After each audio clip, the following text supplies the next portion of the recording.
我的天呐！我现在很安全，因为它要吃人的话，可能是先吃前面的。这个可以好清楚的看到它手掌上的毛。现在出现在我们面前的是生活在极地里的顶级掠食者——北极熊。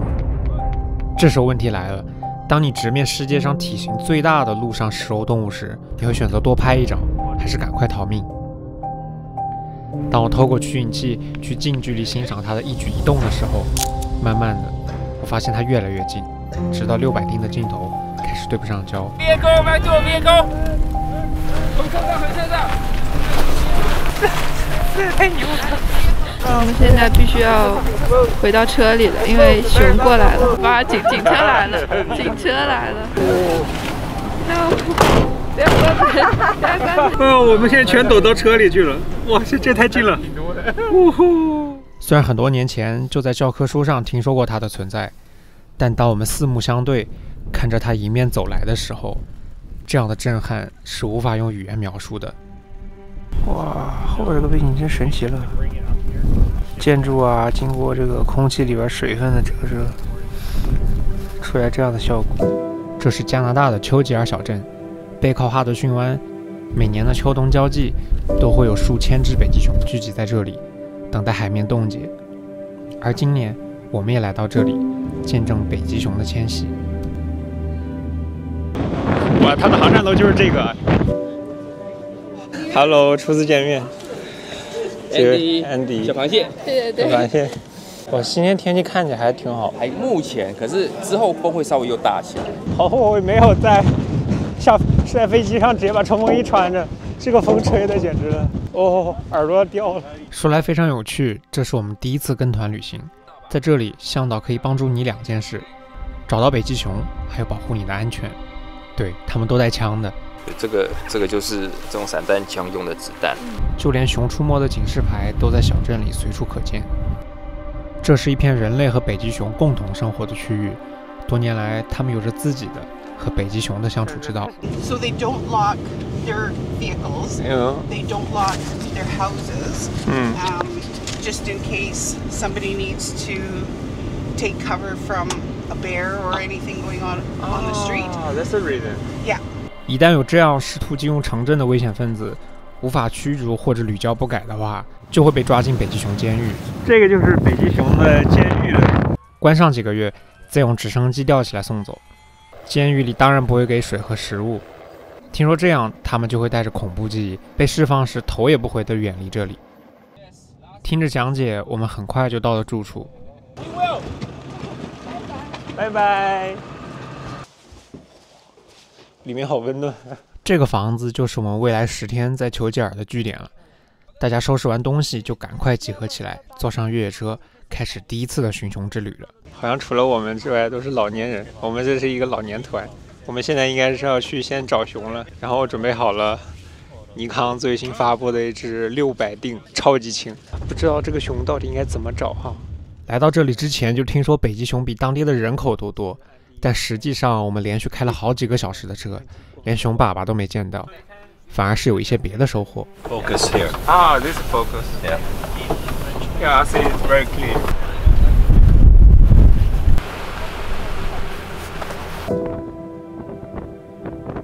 这些是柳雷鸟，生活在北极附近的极寒地带。在夏季，它们的上半部分羽毛呈现出黑褐色，下半部分是白色。到了冬季，就会全身都变成白色，在雪地里很难辨别。当时的体感温度最低可以达到近乎零下30度，太夸张了。我们只下去大概10分钟，可能不到。镜头上这个地方已经冻住了，这底下也冻住了，三脚架这儿也冻住了。我现在相机屏幕是 Everything freezing。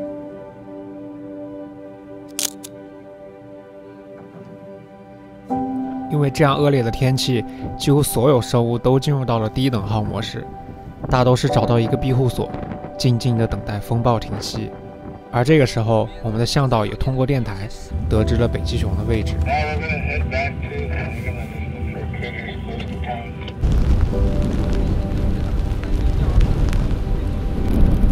这是一片被冻结的湖面，在这样的天气下，用超长焦镜头寻找北极熊，真不是一件容易的事。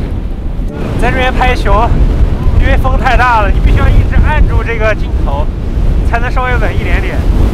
哇塞，这个熊也不容易啊，在这么恶劣的天气里面，好不容易找到这么一个睡觉的地方，它也没有地方可以去啊。拍摄北极熊也是一个相当有挑战的。哦。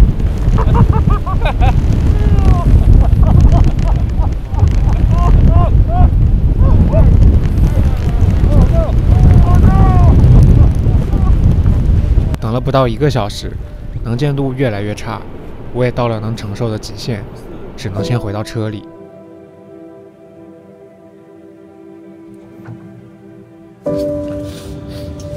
我感觉我的眼睛都不正常了，你看我眼睛是不是特别脸上分布白的一块红的一块？哦，我去！北极熊不冬眠，它们最赖以生存的就是海冰。作为游泳高手的它们会在浮冰上捕猎海豹，但在大冻结之前，它们往往需要经历数月的饥饿期，只能靠自身的脂肪维持体能，勉强吃一些海带浆果果腹。而我们终于在第3次蹲守冰湖的时候，大家好，欢迎收看早间熊熊报。今天是我们第3天来持续报道这位母子，他们每天都在这个地方睡大觉。我们来看吧。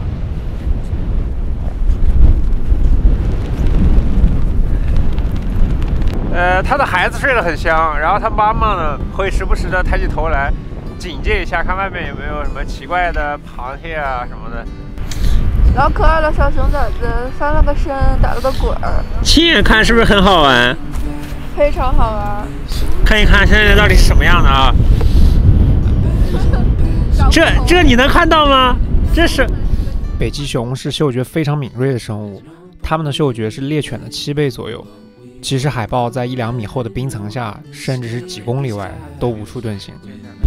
然后这只小熊呢，据我们的向导 Andy 说，它已经2岁半了，它还在吃奶。嗯，觉得妈宝熊啊，这是。对，妈宝熊。我们要跟踪报道摄影棚。对，我们摄影棚来了。大家看一下这个地面，这个全都是冰面。但是我生活在东北，我从小就走这种路，走吧。哎呦，真厉害！哎呀，真的可以吗？你给我买的这个老头的鞋不太行啊，好滑呀！不滑。你这个老头的不可以啊。哦，对，给大家介绍一下，Lynx穿的是阻力舰。那不是老头乐吗？大家看这个衣服 ，Oh my god！ 你们这边这么专业呢？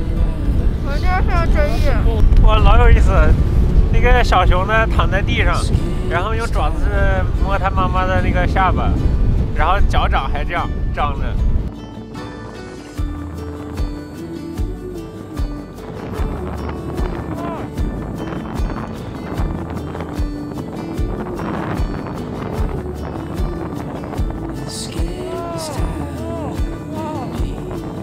他现在在把头伸到鞋里边，钻在鞋里玩呢。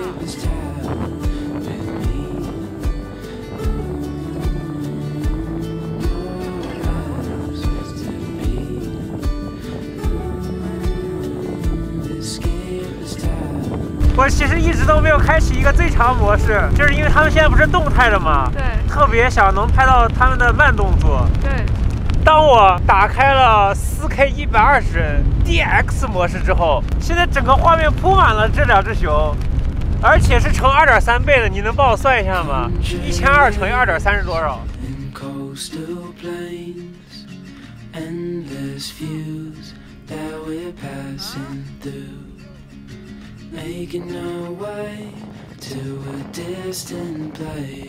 这些画面是我们第1个星期所有的收获了。从来没有想象过自己会在这么极地的地方，又是这么一个阳光明媚的一天，看着小熊母子在互相嬉戏，太幸福了，真的很幸福哎！谢谢安迪。不会。哎，you want to see a photo? Really close to. That's a mother. Yeah, it's good. Wow. Yeah. 1,200 millimeter. Okay. Okay. It's a 600 and with a telecom. is a Nikon Z8. Oh, Nikon. Yeah, Nikon. High megapixel and really nice stabilized system. Yes, but only Ah! we can't get it sharp. Can you take? Can you show it to camera? At least we can. You will use iPhone, right? iPhone, yeah.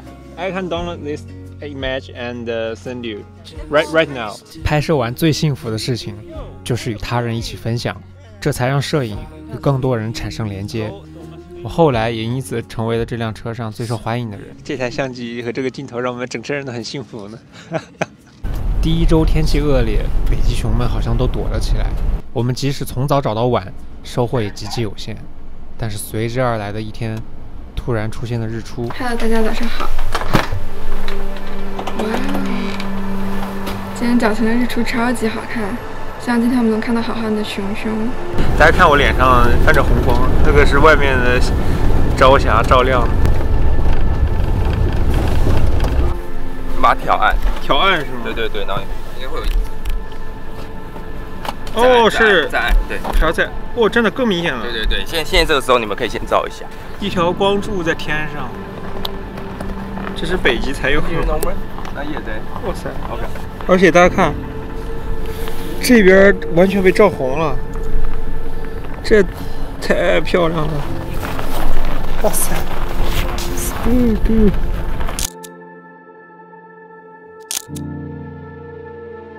今天顶着日出的太阳，我们就找到了3只还是4只，现在正在尽可能的想办法去接近它。北极熊好像收到了集结信号，一夜之间全都冒了出来。看，我们一下子就看到了3只熊。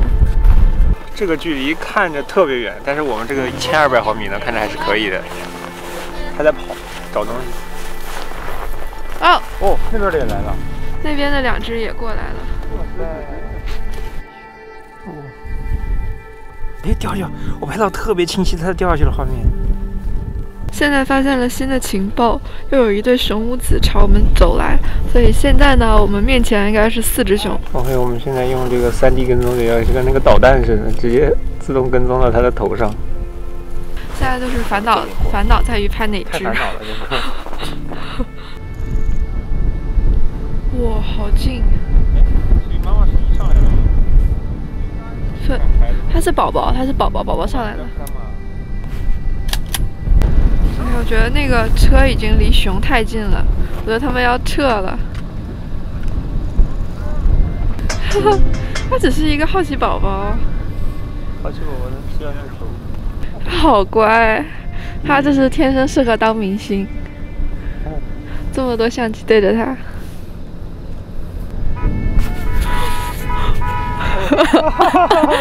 OK。吓跑了。OK。哦，不要怕。跑了，回妈妈回来。我知道它好委屈。如果之前理解追野生动物的话，可能更多的是看数量，然后想看到更多只。但我发现，其实看北极熊的话，基本上是追踪它们的行动轨迹。然后，比如说我们现在找到2只，我们可能跟它们跟一天一上午啊这种，然后去观察它们互动，特别有一种动物学家的感觉，研究它们的习性啊什么的。哇塞，哇！2个头突然探出来，就只露了一个手。哇！这是我们在丘吉尔的第8天，才终于等来和熊近距离接触的机会。向导告诉我们，就像之前的小熊一样，它们对人大都是抱有好奇心。在这个人类和北极熊共存了很久很久的土地上，很少发生熊伤人事件。我们每次拍熊都是在原地等待，等熊慢慢靠近，我们再慢慢后退，始终保持着良好的社交距离。而向导的枪口也从未对准过它们。这种和熊互相观察的感觉真的很有趣。我们之后还遇到了好几只好奇小熊。是什么声？小熊很好奇。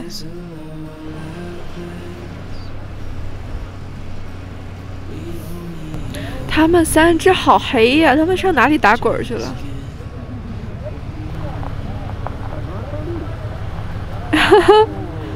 哎呦，跑回去了，跑回去了。妈妈都跑了，还有一只不走，不知道去哪儿了。OK， 他发现他妈不在了，他跑过去了。哎，他妈妈刚刚好像跟他讲话呢，说话呢。是吗？在叫那个，对，我拍到他嘴巴动了，他在叫那个小熊过来，像是在讲话似的。啊，这可焦急的讲话了。真的？嗯，熊有自己的语言吧。而我们摄影师团里也有一个对所有事物都充满好奇心的人。他刚刚拉屎是吗？拉那么快吗？他还舔吗？这还吃？这是什么？跟我来。哦，看这群人围着的，他们在看什么呢？跟我来看。哈哈。哦。想到就是北极熊的大便。哇，好新鲜！是吧？还泛着那个光泽呢。海藻里面都是。啊，对，它现在没有什么能吃的，就吃海藻。Eating seaweed. 啊，哦，海就是海藻啊什么的。素食。我们都围着看，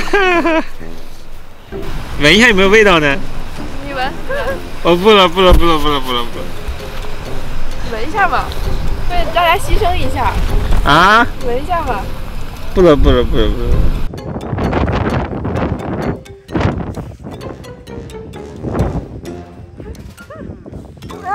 那尝一口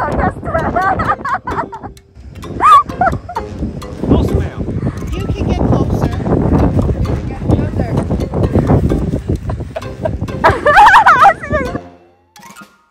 I have never seen anybody smell poop before. And nobody has ever asked to smell it before. Just you. Just me. Okay. 现在只有我能拍了，你们那些长焦镜头都不好使。Just hang on. Close your door. Close the door. 关上。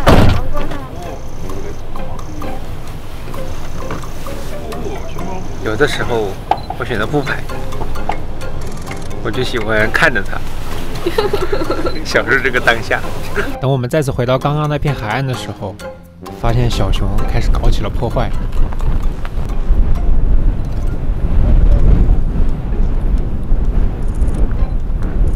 我站起来了。哦。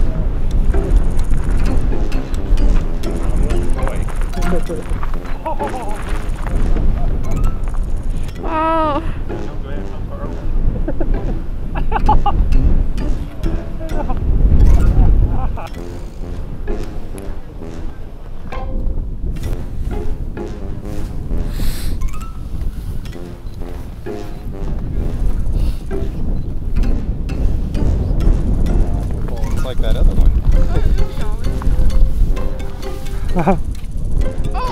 哦，破坏王！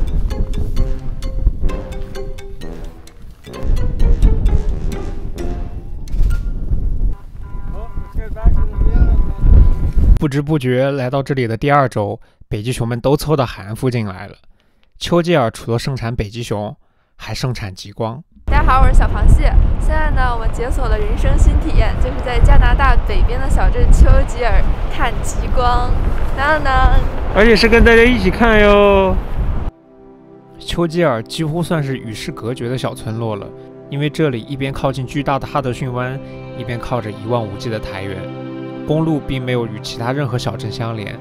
要来到这里，只能坐票价昂贵的飞机，或是在观光火车上要整整2天。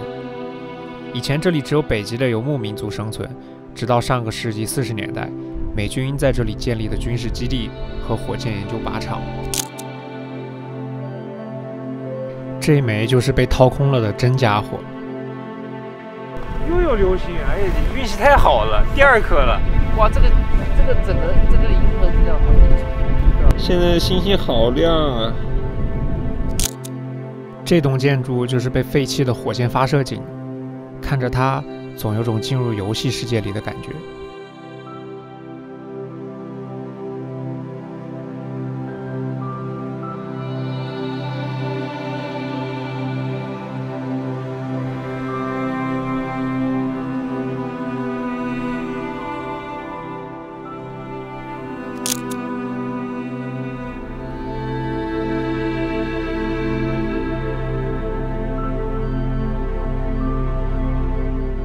之后，我们麻烦向导 Norman 带我们进这些建筑里看看。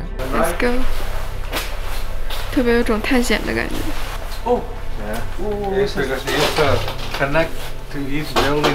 Oh, to the other building. Yeah. This is my first time seeing this. Too. Oh, you also your first time. I never really came in here. 这样很多碎渣子。OK。Oh my god, this is ground zero. 这是澡堂。Yeah, this is where the rocket. 这导弹发射井。哦，导弹发射。哦 ，cool。哇哦。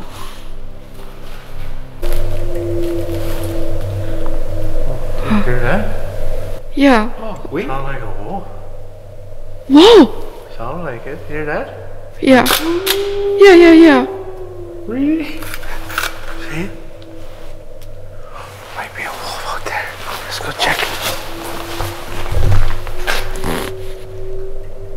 No. Maybe The the wind. Yeah. Oh, that sounds like a wolf. 太吓人了。 This is where they slide rockets in and out. Oh, 哇哦。太人了。他在外面吧。OK。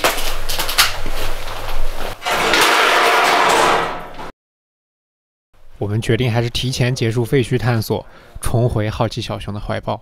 哇，这又是一个超级大风的早晨，今天天气真的很不好，大家看这个天昏暗的。我们刚一出来就发现有小熊躺在这个石头上背风处，就是你知道拍熊的时候，绝大部分时间都是它们在一个很舒服的位置，但是我们却要一直被风吹，哎呀，然后风吹的这个还会抖得比较厉害，有时候还得用手按住一下相机和镜头才能稳定的拍摄。哇塞，好可爱呀！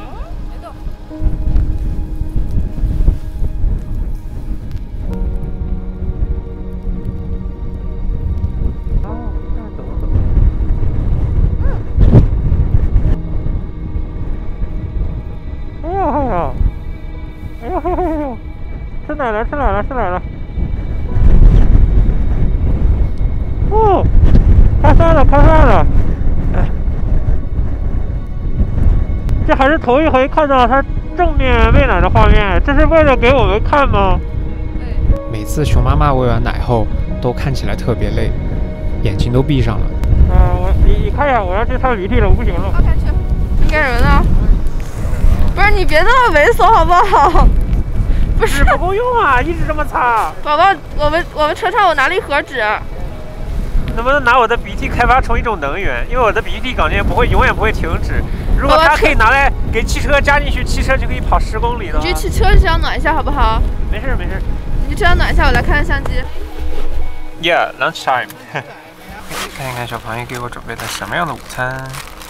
好像镇子上一共就只有3个餐厅，我们这个呢也主要是以摄影为主，所以时间非常宝贵，需要在早晨提前起来把早饭做好，午饭做好，然后这就是我们的午饭。这边还掉下来几个香肠，所以呢我们每次拍完了之后会回到城镇里边，在超市6点钟关门之前去买一些物资。然后呢这个是吐司呢先烤一下，在里面涂上一些黄油。 放上生菜，补充一些维生素，是不是相当丰富？有面包、生菜、火腿、哈拉米、鸡蛋、生菜，再一层面包，特别巧。我们同一个车的是老乡，对，武汉的老乡，然后他们生活在温哥华，有做这个辣牛肉干，哇，好棒！看看，谢谢。哇塞，这个能吃到这个太不容易了，因为这个。 屋子很贫瘠的地方，能吃到这么珍贵的辣牛肉干。现在小螃蟹在长筋，好辛苦啊！吃完饭回来，发现熊妈和熊大都睡觉去了，但熊二貌似遇上了一些麻烦。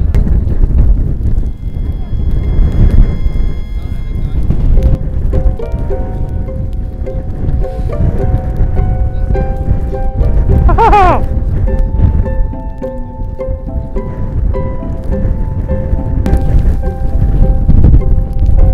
乌鸦在找事儿。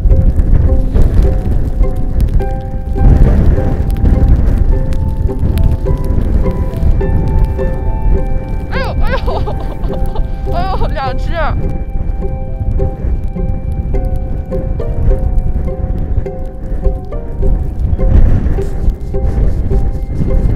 哈哈哈！哎，要气死了，要气死了！生气来了，老生气了。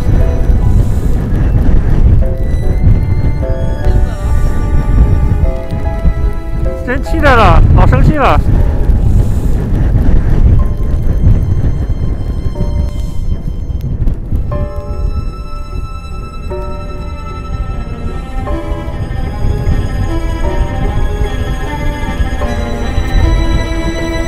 这个乌鸦已经被熊包围了。虽然熊捕食海豹的时候速度很快，但在这场游戏里，还是乌鸦更胜一筹。离开这里，我们发现还有一组熊母子对人类的废墟产生了兴趣。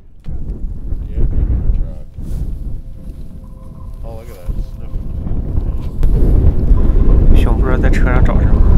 哇塞！哇！他在干什么？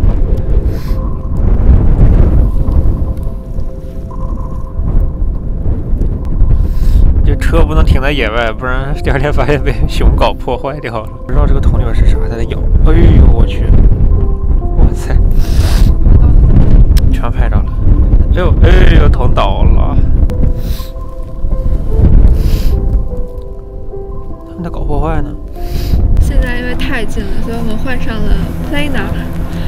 我之前带的时候 ，Lynx 就说不可能的，你不可能离熊那么近的。但是。突然来了一名工作人员，说熊正在啃的桶是汽车机油，得阻止他们。于是我们都撤回到车上，看到了接下来的珍贵画面。我可以去鸣笛给他们吓跑。哈哈哈！哎呦，这给吓跑了！哎，因为那个机油吃了肯定不健康嘛。我不是吧？他在保护他的崽崽。认怂吧，熊妈妈，别干了。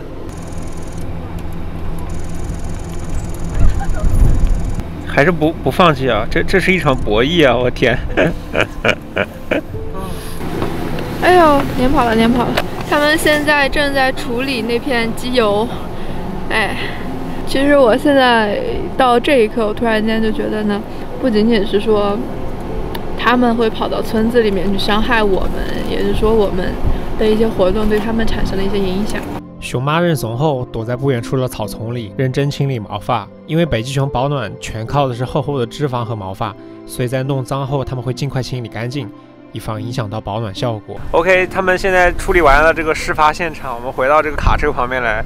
因为我记得很清楚，我用长焦镜头拍的时候，那个熊站起来比那个引擎盖都高。然后我想过去让小白帮我拍一下，看看我跟他这个身高差多少啊？是这个吧？ Yeah。Lynx 的身高是1.76米。对，那个熊站起来的时候，头比这儿还高半个。然后他还把这个车推了一下。对。然后他还检查一下这个车的避震。晚上回到小镇，我们在邮局关门前的最后5分钟。OK， 我们刚刚非常幸运，赶在周5之前盖上了这个丘吉尔的北极熊章。跟丘吉尔的这个日落拍在一块儿，好不好？好哎。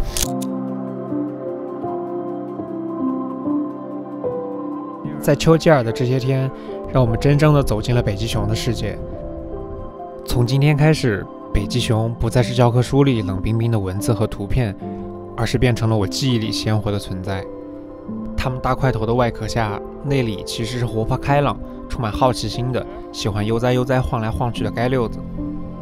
从这里出生的母熊还会再次回到这里繁衍小熊，它们的寿命是25到30年。也许某一天我会再次来到这里，再次见到它们。这次我们很幸运地见到了很多带着2只熊孩子的母熊，也拍下了无数珍贵的瞬间。但其实我最喜欢的一幕，不是熊离我10几米时的惊心动魄，也不是3只熊在冰雪世界里的回眸，而是那一天，我记得气温很低，体感很冷，开始结冰的海面上远远地躺着一只熊。用人类的思想来代入它，会觉得它很孤独，但事实上，作为独居动物的它正怡然自得，嬉戏耍闹。它在等待更冷的天气到来，期待海面完全冻结，期待吃到今年的新鲜海豹。好像越冷它们就越精神。对人类来说，这是难以生存的恶劣环境，但却是他们的乐园。这是他他们生活的世界。